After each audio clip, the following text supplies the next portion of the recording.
One book, like in fucking 3 minutes, dude. Calm down.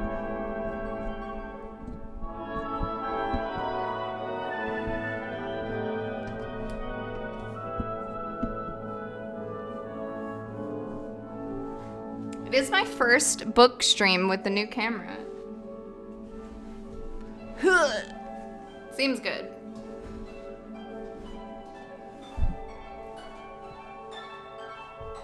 Right, water. Okay.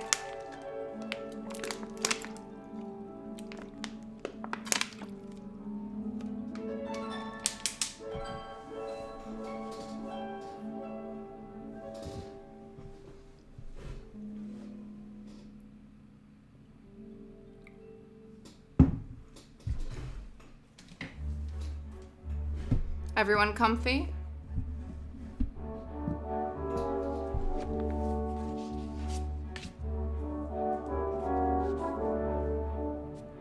To be or not to be? That is the question. Just kidding, that's not the book. We're reading Brave New World by Aldous Huxley. We are on chapter 15.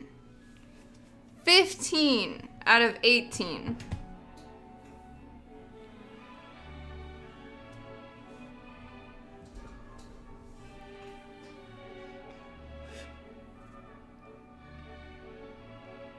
I'll be reading chapters 15 and 16 tonight, and next week I will be finishing the book and reading chapters 17 and 18. The end is nigh.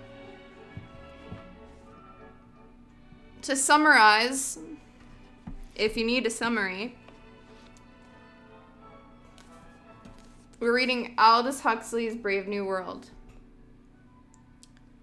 And it was written in 1930, it was published in 1932, and it's set in a futuristic society in the year 160 something AF, which stands for after Ford, because everybody in this society worships Henry Ford, and Ford Motors is the foundation of society. Everything is made on an assembly line. Everybody's happy.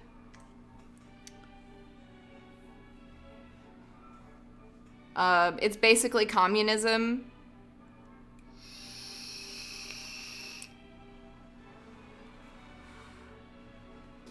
In the 2023 edition, Ford has been changed to Tesla.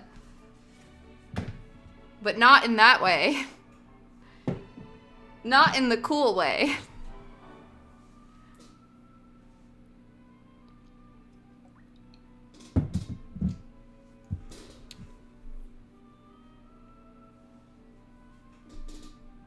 Yeah, so literally babies are produced in factories in test tubes on an assembly line, and then when they're born, their entire life is orchestrated for them.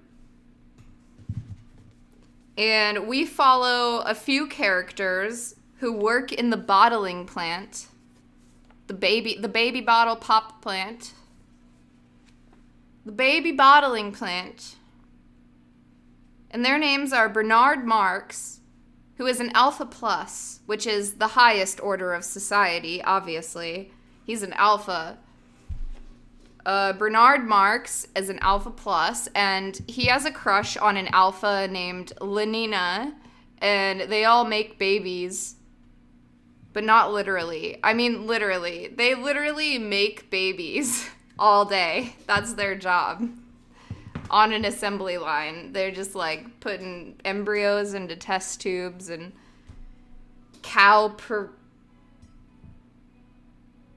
no, I'm not going to say it. Anyways, they use a lot of interesting methods to make babies in test tubes. Peritoneum, yeah.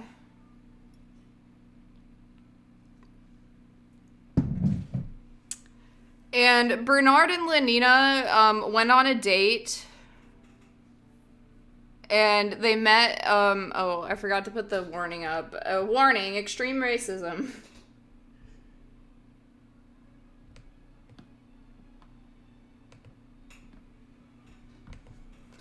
They went to a savage reservation. And they met the savages who live on the reservation behind an electric fence. And then they met one of the savages. His name is John. And it turns out that John's parents are not savages. John's parents are actually people. Just like Lenina and Bernard. And 20 something years ago, John's parents went on a date to the Savage Reservation. And it was Linda and Thomas. Linda and Thomas went on a date just like Bernard and Lenina. And Linda fell off of a cliff and got stranded in the Savage Reservation for 20 years. And she was pregnant. And she gave birth to Thomas's child while she was lost in the Savage Reservation. And then she and her son lived with the savages for 20 years. And then, one day, Bernard and Lenina found them and brought them back home.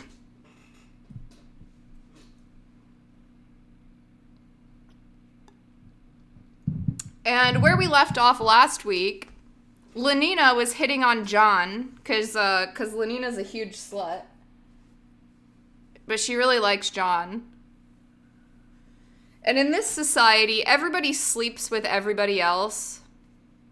I believe the word is everybody belongs to everybody else.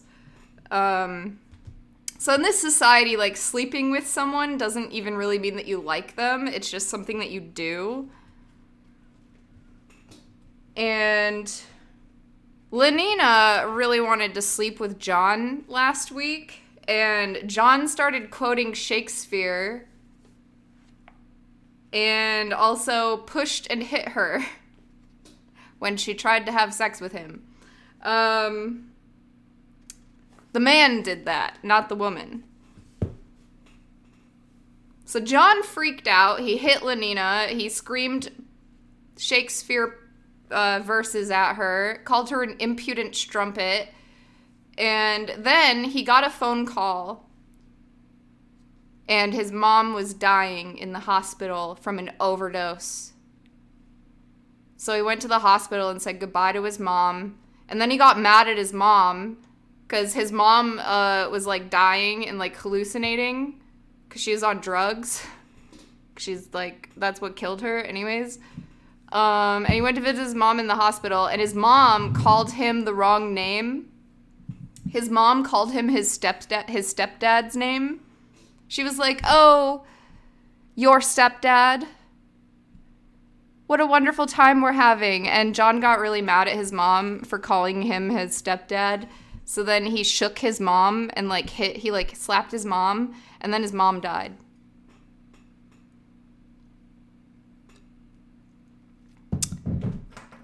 And then John felt really bad because he thought that he killed it. He basically did kill his mom, but she was dying anyways. I don't know, guys. She was gonna die anyways. I don't know. Maybe he didn't accelerate it at all, but he feels like he did. And he was, like, freaking out.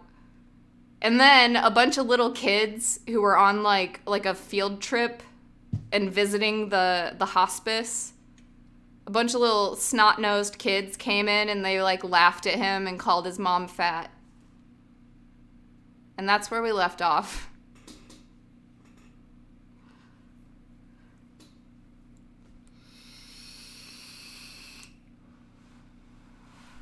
So anyways, that's Mr. Savage, John. And now we'll do chapter 15.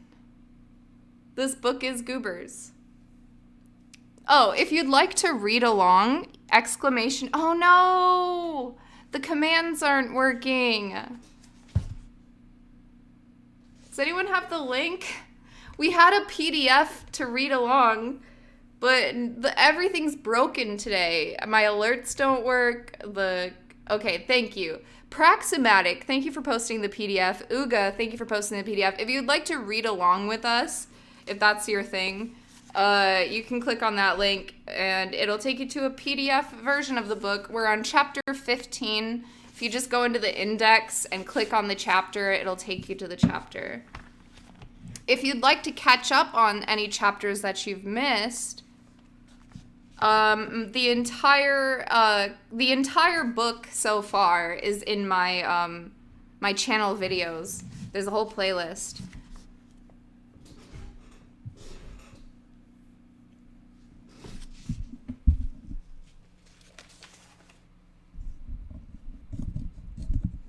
And now that I'm thoroughly exhausted, let us begin.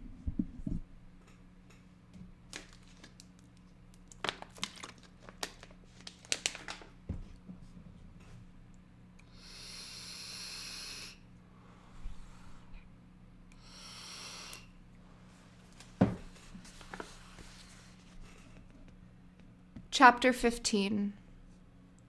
The menial staff of the Park Lane Hospital for the Dying consisted of 162 deltas divided into two Bakhanovsky groups of 84 red-headed female and 78 dark dolichocephalic male twins.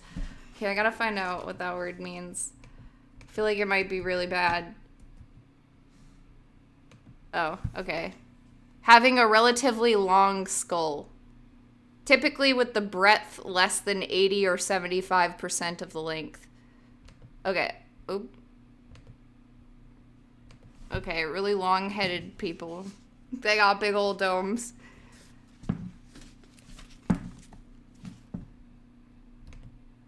Oh my god, I'm just opening every program on my computer on accident. Okay. Dolichocephalic.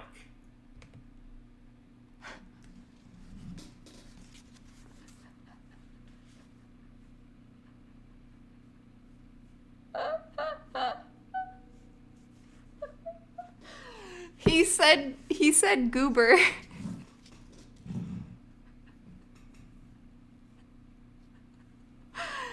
With heads shaped like goobers. The menial staff of the Park Lane Hospital for the Dying consisted of 162 deltas, divided into two Bakhanovsky groups, which are basically groups of identical twins, which can be up to, like in this society, the way that they make babies in test tubes, they can split the embryo. They can split the embryo like up to 100 times on average and make 100 identical twins. The way that the embryos naturally split to make two identical twins, sometimes 3 or 4. I'm not sure what the world record is for identical twins, but you know, usually it's about 2. And in this society, they've analyzed the process and improved upon it so that they can make up to 100 identical twins on average. And they call it Bakhanovskification. So that's what a Bakhanovsky group is. The menial, anyways, chapter 15, sentence 1, again. The menial staff of the Park Lane Hospital for the Dying consisted of 162 deltas, divided into two Bakhanovsky groups, of 84 red-headed female and 78 dark dolichocephalic male twins, respectively. Reading that 5 times did not help at all. The male twins, respectively. At 6, when their working day was over, the two groups assembled in the vestibule of the hospital and were served by the deputy sub-bursar with their soma ration. Soma is the drug. They were served by the deputy sub-bursar with their Soma ration. From the lift that the savage stepped out, into the midst of them. Oh my god, I can't read.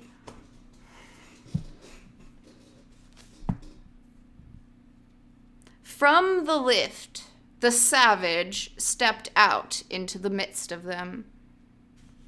But his mind was elsewhere.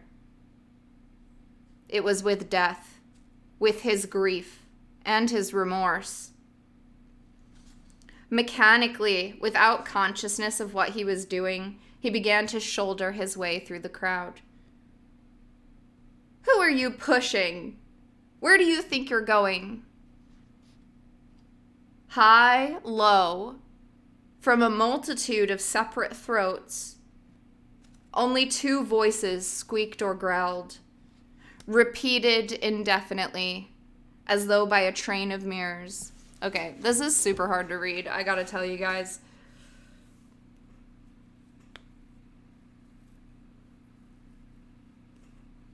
Okay, so this passage, there's only two people, like, in this room. There's just 180 of two people. And John the Savage is wading his way through a crowd of two people. Who are you pushing? Where do you think you're going? High, low, from a multitude of separate throats, only two voices squeaked or growled. Repeated indefinitely, as though by a train of mirrors, two faces. One a hairless and freckled moon haloed in orange, the other a thin, beaked bird mask, stubbly with 2 days' beard, turned angrily towards him. Their words, and in his ribs the sharp nudging of elbows, broke through his unawareness. He woke once more to external reality. Looked round him, knew what he saw, knew it with a sinking sense of horror and disgust. For the recurrent delirium of his days and nights, the nighttime of swarming, indistinguishable sameness. Twins. Like maggots, they swarmed defilingly over the mystery of Linda's death. Maggots again, but larger, full-grown. They now crawled across his grief and his repentance. He halted and with bewilderment and horrified eyes stared round him at the khaki mob, in the midst of which, overtopping it by a full head, he stood. How many goodly creatures are there here? The singing words mocked him derisively. How beauteous mankind is! Oh, brave new world! Soma distribution! Shouted a loud voice. In good order, please. Hurry up there. A door had been opened, a table and chair carried into the vestibule. The voice was that of a jaunty young alpha, who had entered carrying a black iron cash box. A murmur of satisfaction went up from the expectant twins. They forgot all about the savage. Their attention was now focused on the black cash box, which the young man had placed on the table, and was now in the process of unlocking. The lid was lifted. Oh, said all the 162 simultaneously, as though they were looking at fireworks. The young man took out a handful of tiny pillboxes. Now, he said peremptorily, step forward, please. One at a time, no shoving. One at a time, with no shoving, the twins stepped forward. First 2 males, then a female, then another male, then 3 females, then... The savage stood looking on. Oh, brave new world. Oh, brave new world. In his mind, the singing words seemed to change their tone. They had mocked him through his misery and remorse, mocked him with how hideous a note of cynical derision. Fiendishly laughing, they had insisted on the low squalor, the nauseous ugliness of the nightmare. Now suddenly they trumpeted with a call to arms. Oh, brave new world! Miranda was proclaiming the possibility of loveliness, the possibility of transforming even the nightmare into something fine and noble. Oh, brave new world! It was a challenge, a command. No shoving there now, shouted the deputy sub-bursar in a fury. He slammed down the lid of his cash box. I shall stop the distribution unless I have good behavior. The deltas muttered, jostled one another a little, and then were still. The threat had been effective. Deprivation of soma, an appalling thought. That's better, said the young man, and reopened his cash box. Linda had been a slave. Linda had died. Others should live in freedom, and the world be made beautiful. A reparation, a duty. And suddenly it was luminously clear to the savage what he must do. It was as though a shutter had been opened, a curtain drawn back. Now, said the deputy sub-bursar. Another khaki female stepped forward. Stop! Called the savage in a loud and ringing voice. Stop! He pushed his way to the table. The deltas stared at him in astonishment. Ford, said the deputy sub-bursar below his breath. Ford, it's the savage. He felt scared. Listen, I beg of you, cried the savage earnestly. Lend me your ears. He had never spoken in public before, and found it very difficult to express what he wanted to say. Don't take that horrible stuff. It's poison. It's poison. I say, Mr. Savage, said the deputy sub-bursar, smiling I say, Mr. Savage, said the deputy sub-bursar, smiling propitiatingly. Would you mind letting me?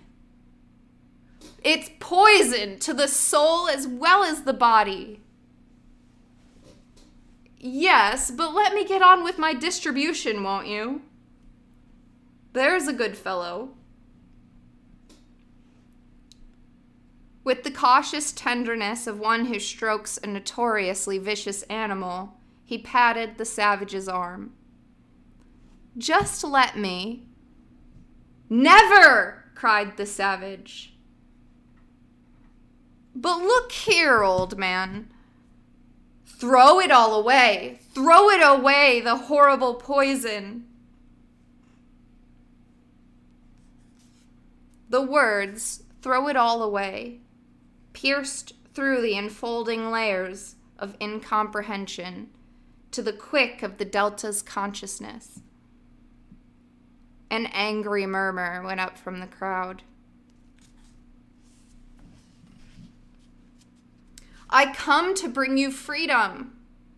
said the savage, turning back towards the twins. I come. The deputy sub-bursar heard no more.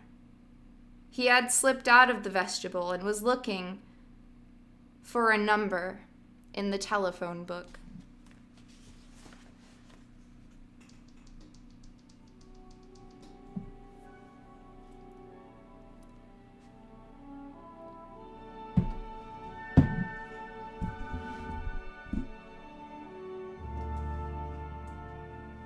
Thank you for listening.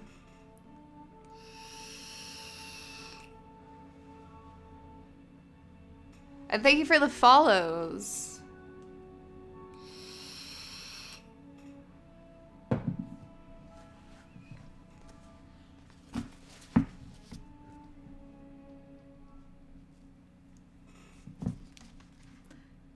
He's not in his own rooms.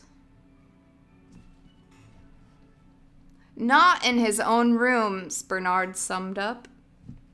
He's not in mine and he's not in yours. He's not at the Aphroditeum. He's not at the center or the college. Where can he have got to?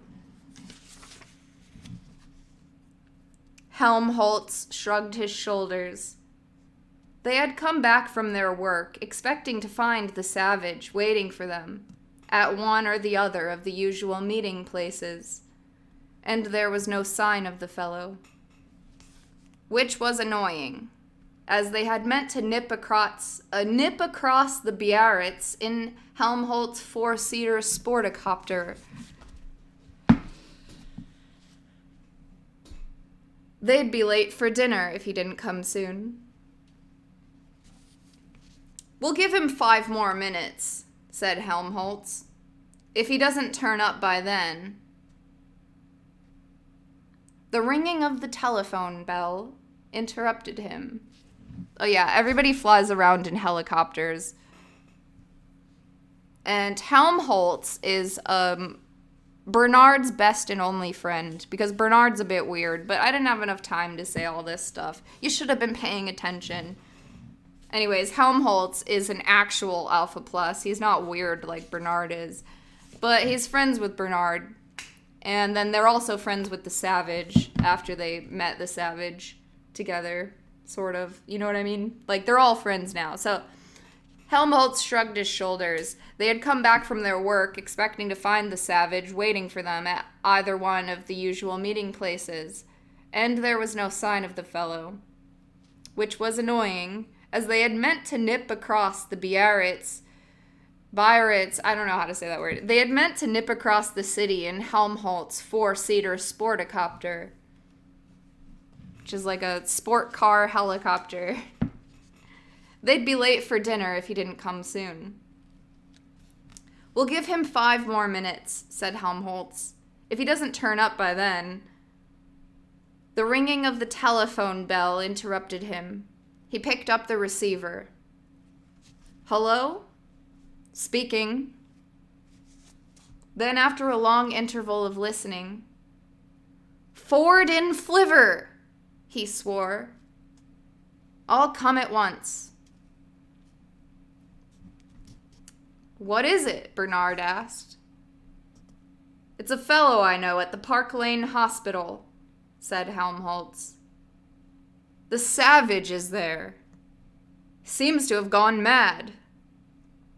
Anyhow, it's urgent. Will you come with me? Together they hurried along the corridor to the lifts.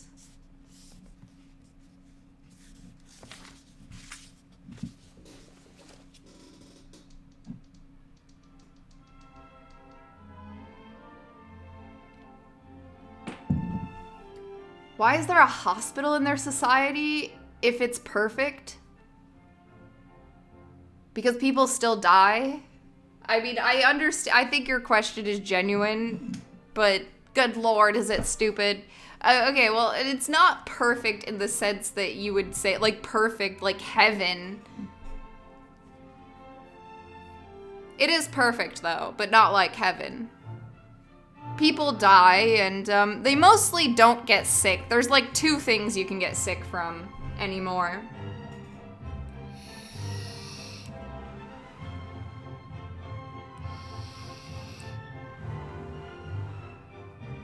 But yeah, people still get in accidents, and people do get old. Although they get old in a better way. I also think it's implied that they euthanize. They they keep you young and pretty for as long as they can, but it's also implied that like once you hit like 60, even if you're like still hot and active, once you hit 60, they just like euthanize you basically. But everybody's happy with it because they're like, yeah, I did my job. I want to go. I don't need to be here anymore. I'm done. You know, like that's what everybody thinks.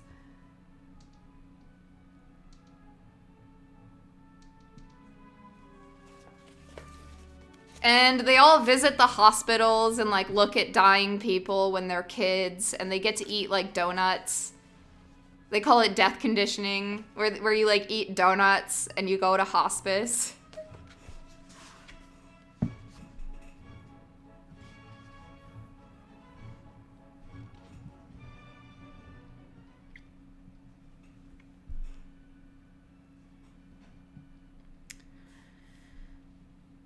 The savage is there. He seems to have gone mad. Anyhow, it's urgent. Will you come with me? Together, they hurried along the corridor to the lifts. But do you like being slaves? The savage was saying as they entered the hospital. His face was flushed, his eyes bright with ardor and indignation. Do you like being babies? Yes, you're babies. Mewling and puking, he added, exasperated by their bestial stupidity, into throwing insults at those that he had come to save.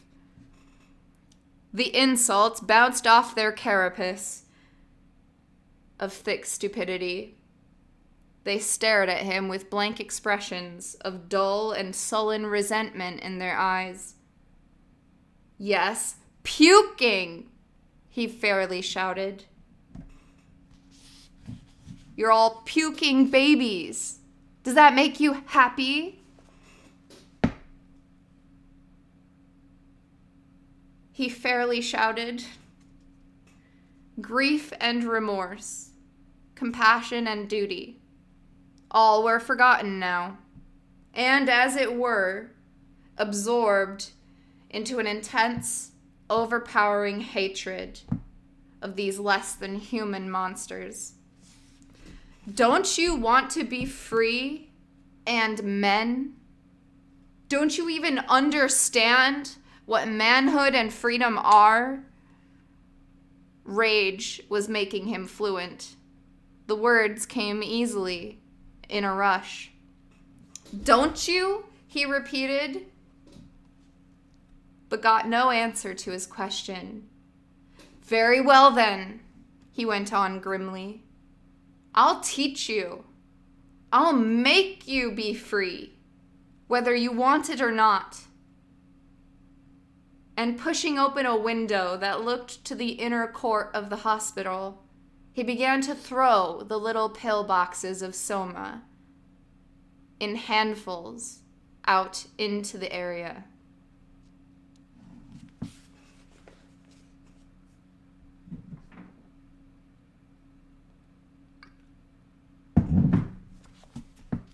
For a moment, the khaki mob was silent, petrified at the spectacle of his wanton sacrilege, with amazement and horror. He's mad, whispered Bernard, staring with wide eyes. They'll kill him. They'll... A great shout suddenly went up from the mob. A wave of movement drove it menacingly towards the savage. Ford, help him, said Bernard, and averted his eyes. Ford helps those who help themselves, and with a laugh, actually a laugh of exultation, Helmholtz Watson pushed his way through the crowd. Free! Free! the savage shouted, and with one hand continued to throw the soma into the area, while with the other he punched the indistinguishable faces of his assailants. Free!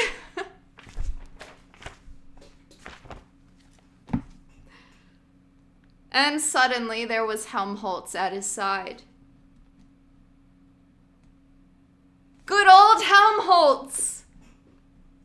Also punching. Men at last! And in the interval, also throwing the poison out by handfuls through the open window. Yes! Men! Now! Men! Men! And there was no more poison left. He picked up the cash box and showed them its black emptiness. You're free! Howling, the deltas charged with a redoubled fury. Hesitant on the fringes of battle, they're done for, said Bernard, and urged by a sudden impulse, ran forward to help them. Then thought better of it and halted. Ashamed, stepped forward again, then again thought better of it, and was standing in an agony of humiliated indecision, thinking that they might be killed if he didn't help them, but that he might be killed if he did. When, Ford be praised, goggle-eyed and swine-snouted in their gas masks, in ran the police. Bernard dashed to meet them. He waved his arms, and it was action. He was doing something. He shouted, "Help!" several times. More and more loudly, so as to give himself the illusion of helping. Help! Help! Help! The policeman pushed him out of the way and got on with their work. 3 men with spraying machines buckled to their shoulders pumped thick clouds of soma vapor into the air. 2 more were busy round the portable synthetic music box, carrying water pistols round. They pumped thick clouds of soma vapor into the air. 2 more were busy with the portable synthetic music box, carrying water pistols charged with a powerful anesthetic. 4 others had pushed their way into the crowd and were methodically laying out, squirt by squirt, the more ferocious of the fighters. Quick, quick, yelled Bernard. They'll be killed if you don't hurry. Oh! Annoyed by his chatter, one of the policemen had given him a shot from his water pistol. Bernard stood for a second or two, wobbling unsteadily on legs that seemed to have lost their bones, their tendons, their muscles, to have become mere sticks of jelly. And at last, not even jelly. Water. He tumbled in a heap on the floor. Suddenly, from out of the synthetic music box, a voice began to speak. The voice of reason. The voice of good feeling. The soundtrack roll was unwinding itself in synthetic, anti-riot speech. Speech number 2. Okay, wait. I was doing so well. Suddenly, from out of the synthetic music box, a voice began to speak. The voice of reason. The voice of good feeling. The soundtrack roll was unwinding itself in synthetic anti-riot speech number 2. Medium strength. Straight from the depths of a non-existent heart. My friends! My friends! said the voice so pathetically, with a note of such infinitely tender reproach that behind their gas masks, even the policemen's eyes were momentarily dimmed with tears. What is the meaning of all of this? Why aren't you all being happy and good together? Happy and good, the voice repeated. At peace, at peace. It trembled, sank into a whisper, and momentarily expired. Oh, I do want you to be happy, it began, and with a yearning earnestness. I do so want you to be good. Please be good. And 2 minutes later, the voice and the soma vapor had produced their effect. In tears, the deltas were hugging and kissing one another, 6 twins at a time, in a comprehensive embrace. Even Helmholtz and the Savage were almost crying. A fresh supply of pillboxes were brought in from the bursary. A new distribution was hastily made, and to the sound of the voices' richly affectionate, baritone valedictions, the twins dispersed, blubbering as though their hearts would break. Goodbye, goodbye, my dearest friends. Ford keep you. Goodbye, my dearest, dearest friends. Ford keep you. Goodbye, my dearest, dearest. When the last of the deltas had gone, the policeman switched off the current. The angelic voice fell silent.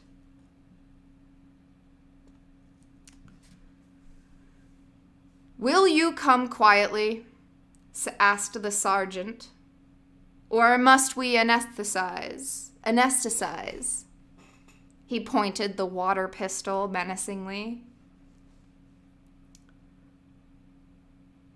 Oh, we'll come quietly, the Savage answered, dabbing alternately a cut lip, a scratched neck, and a bitten left hand. Still keeping his handkerchief to his bleeding nose, Helmholtz nodded in confirmation. Awake and having recovered the use of his legs, Bernard had chosen this moment to move as inconspicuously as he could towards the door. Hi, you there, called the sergeant, and a swine-masked policeman hurried across the room and laid a hand on the young man's shoulder. Bernard turned with an expression of indignant innocence. Escaping? He hadn't dreamed of such a thing. Though what on earth would you want me for? He said to the sergeant. I really can't imagine. You're a friend of the prisoners, aren't you? Well, said Bernard, and hesitated. No, he really couldn't deny it. Why shouldn't I be? He asked. Come on, then, said the sergeant, and led the way towards the door and the waiting police car.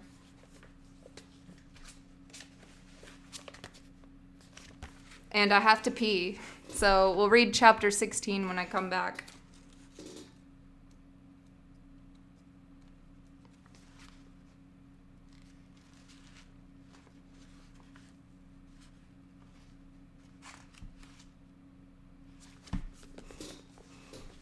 Thank you for listening, everybody. Thank you.